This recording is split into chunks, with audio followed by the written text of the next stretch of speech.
Welcome. Let me start by acknowledging the traditional owners of the land, the Eward families of the Noongar Nation, and ask that we pay our respects to their elders past, present and future, and their leaders. Some acknowledgements just before we kick off. West Midlands Group, thanks very much for helping organise today. GIWA, who always do a remarkably professional job in getting these updates together and putting them on. A couple of staff members, Joe Wheeler and Rowan Madden, who Joe in particular does a lot of work for these events. So please catch up with them during the day. And Jules Alvero, our Deputy Western Panel Chair. So thanks for those people coming along and the work you've put in and through the year.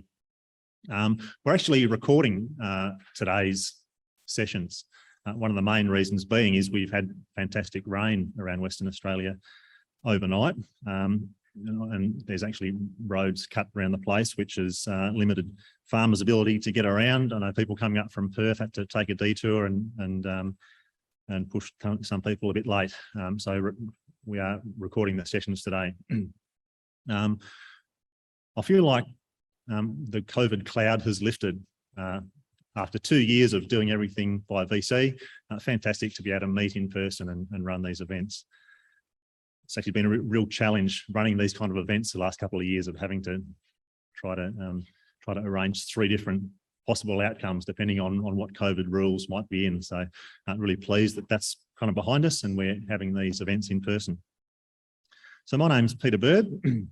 I'm Senior Regional Manager for GRDC's Western Region, which is WA. And I'll just run over some of the activity that GRDC's been doing.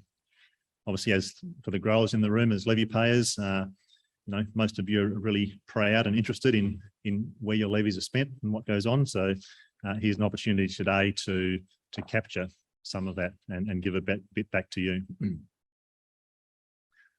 Just starting off here with a slide that happens to be out of Esperance, but a high rainfall zone project, really pushing the boundaries of what is the next yield frontier. So combining multiple things with soil amelioration and different maturity varieties, really pushing nutrition and disease control to try and capture that next level of yield. That happens to be down in Esperance, high rainfall zone, but I'm sure some learnings from that will be applicable in this way as well, up this way as well. Fantastic to see that kind of research out in the regions. I'll also start by going, just reminding people what GRDC's purpose is. If you've been to a GRDC event in the last 5 years, you've probably seen this. I don't mind putting up because as GRDC staff, we talk about this every day. So every day we talk about if we spend this money, what's going to be in it for growers? What's it going to do to growers' profitability in the short term, medium term, or the long term? If there's not something in it for growers' profitability, we're not up for it. And the Western Panel absolutely keeps us on track with that as well, making sure what we're doing is fit for purpose for growers. Between them and the federal government, that's where the cash comes from. Last financial year, 21-22, invested a bit over $178 million. Once again, 2/3 grower levies, 1/3 federal government contributions, over about 629 different investments. It's a big number of investments, and I can't stand here and remember all of them, even half of them. And today we'll probably go over 20 or 30 investments at the most. So it just gives you an idea of the huge scope of what we do. They can be broken down into a couple of different ways. One way you can break them down into small term local type investments. They tend to be smaller in value, have a shorter time frame, and a lot of them come through what we term now our NGN process, National Grower Network, which is responding directly to growers' constraints. The other side is the bigger, longer term research investments, and so I'll just touch on those 2 different types. The staff in the office run, they manage those investments. 13 full-time staff in the office. That number has been pretty stable for the last 5 years. That's a team. And our National Grower Network, which has been evolved over the last year or so. We used to have paid membership, a paid membership model. of growers throughout the regions, but we've changed that, and now we're running more local forums that are open to the whole industry, all growers and all industry. We also have the ability to run them in different formats. As an example, today in this research updates, we'll be providing you with a bit of info on from our research projects, but we'll also be asking you in a couple of sessions what's happening on your farm and what constraints are you seeing on your farm. If you're a researcher, that's fine as well. If you're an agronomist or a consultant, you're very welcome to contribute. That's all part of the new model where it's open to everyone, researchers as well. So we want to be more responsive and more targeted. Investments coming out of NGN, whereas previously they'd go to the eastern states and to get approvals in the eastern states and possibly meld into national projects. They're actually very local now. So with one signature within Western Australia, some advice from the panel to prioritise what's important and what's not, we can roll stuff out in WA within about a couple of weeks. There's been a few examples in the last 12 months where from the concept coming in to a signed contract to actually have a trial, to start a trial in accessible to growers has just been a couple of weeks. So a fantastic result in terms of responsiveness. And hopefully that means that they'll be more targeted as well to what the grower needs. And over the last 12 months, about 30 of these short-term local investments coming out of our National Grower Network forums. It's been a huge effort from the grower relations managers, in particular, Joe Wheeler there, in getting them out. We also hope to do better at, and in the process of building, feedback loops. So if you come along to a National Grower Network, some that'll be built into today's session, and you say, well, I've got this problem on my farm, and I think a local trial will help with that. You'll be able to see the result of what you tell us, either in a short-term investment or a longer-term research investment. And we do keep track of where our investments are around the state. That's just a map of our short-term local investments. It doesn't include the research sites, but and we actively try and target areas where there's gaps there. We realise there's gaps and actively try and target them. So now just touch on some of the longer-term, higher value investments that have been rolled out lately.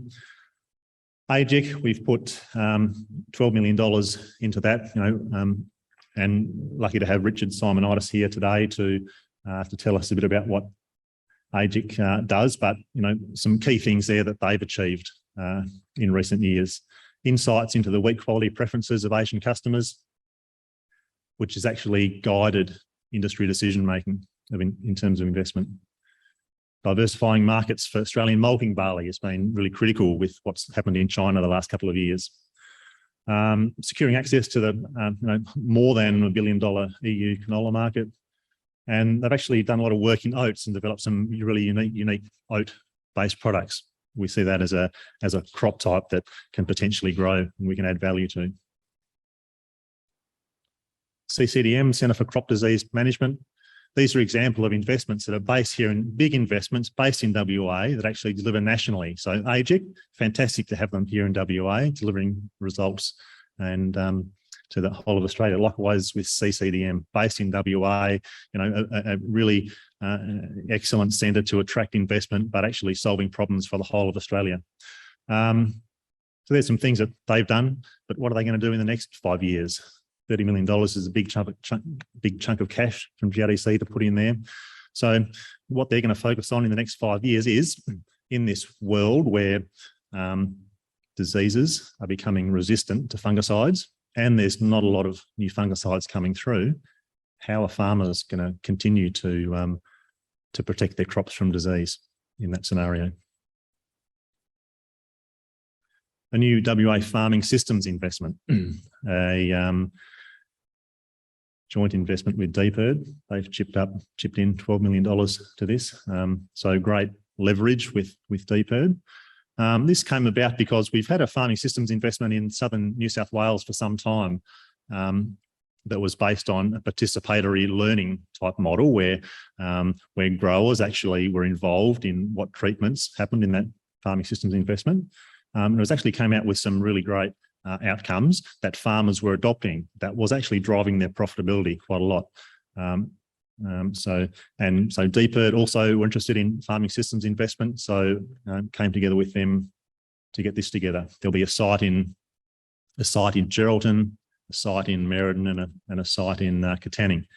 But looking at these kinds of things that have actually been changing in the farming system over the years, trying to get diversity of crops into farming systems. We're tending to sow crops earlier and earlier. So how much early sown crop really drives profitability? Impact of weeds and disease, across years and with different farming systems. And of course, greenhouse gas intensity of different farming systems as well. We're going to measure that. Farming systems is all about multi-year, multi-discipline research. So if you change rotation, how does it impact on disease? If you change, your seeding, your early sowing, how does that impact on nutrition? These are the things that better reflect growers' decision-making rather than single subject research that we also do a lot of. Bit of work on frost tolerance and avoidance. So what can you do in season to reduce your risk of frost? But this is about how can you manipulate phenology, either mechanically or with applied products. Doing a bit of work on cryoprotectants, sprayed on cryoprotectants and bactericides. So a bit of work there in the frost space. Also in the frost space, another couple of investments I'm excited about. One being, this is, I guess, an example of something being led out of the eastern states that has a big impact in WA. In the frost and heat space, CSIRO is working on an investment, and in 5 years' time, we hope that growers across their paddock and farm, if there's a frost event or a heat event, they'll be able to accurately assess across that paddock where the damage has occurred and how much damage has occurred. Obviously, that's not going to change the outcome in terms of grain yield, but it'll provide you with good information so you can manage what you do in those areas across the paddock, both for frost and heat. Another one I'm excited about is nitrogen. We still, grower forums like this, our feedback from growers is still that nitrogen is a big problem. How much nitrogen do I put on? When do I put it on? Where do I put it? What's happening to it? So a high-level research investment led by University of Queensland that does have a node here in WA, led by Louise Barton out of UWA, looking at nitrogen losses and nitrogen cycling. So that'll feed through to hopefully improve our nitrogen models in the future. WA Agricultural Research Collaboration, you've probably heard this in the rural press. These institutions have come together and said, we're not going to compete on everything. We think there's opportunity to work together on some things to get a team WA approach. One of the area that they're going to work together on is around this mission. This is the 2nd out of 5 mission for the research collaboration. So that is transform the WA grains industry to achieve an average 25 million tonne crop by 2035, achieved with 50% less fuel, crop protection and fuel inputs per unit of output. So what do you think about that? 25 million tonne average means we'll be growing over 30 million tonnes. If we achieve that, there'll be years over 30 million tonnes. That'll put a lot of strain on our logistics, of course. And achieved with 50% less fertiliser, crop protection and fuel inputs. That's a great dream because other people tell us that we need to put on more fertiliser to get our yields. So this is all about efficiency of inputs, and there's certainly already some tools that you could probably see and we can see that can help in some of these areas, but on the nutrition space, more challenging. So how can we really drive efficiency of your inputs to achieve that? And GRDC's allocated $10 million, very supportive of this collaborative approach, working together. So $10 million, if opportunities come out of this that lines up with our strategy that we think is going to drive grower profitability, we're very much up for it. Just lastly, the other thing we're working on, or we have been over the last 6 months and will continue over the next 6 months, is our next 5-year RDNA plan. This is a framework that gets approved by GGL and GPA, the bodies who, what's the word, our representative organisations and the federal ag minister, because of course, when he's chipping in $60 million, he likes to know we've got a plan as well. It's a framework around what we invest in. The last framework, which will continue on into this one as well, is based around that profit equation. So, you know, a grower's profit is yield times price minus costs, and taking risk into account as well. So unless it fits into that, we don't invest in it. So the last 5-year RDNA plan will come to an end in June next year, and we're building a new one for the next 5 years. And some of you might have been involved in consultations with this already. We've had phone interviews, we've had roundtables, we're building a straw man, we're building what it looks like so we can come and put that in front of you again to get your critique of it. And some of I'm quite sure Richard will probably cover some of this, and this is some of AGIC's work actually gone into 12 drivers that we think will change or drive how grain production looks over the next 5 years. I won't go over them one by one. You can read them there, and I'm quite sure Richard will touch on some of them. Obviously, our markets, people who are eating our food, that's changing. And of course, sustainability and greenhouse gases is also becoming a big part of what we do. So without reading any them one by one, just pop them up there. And I'm quite sure Richard will cover off on some of that. So that's it for me, just for a brief touch on, you know, half a dozen investments that we've been working on out of those 600 odd.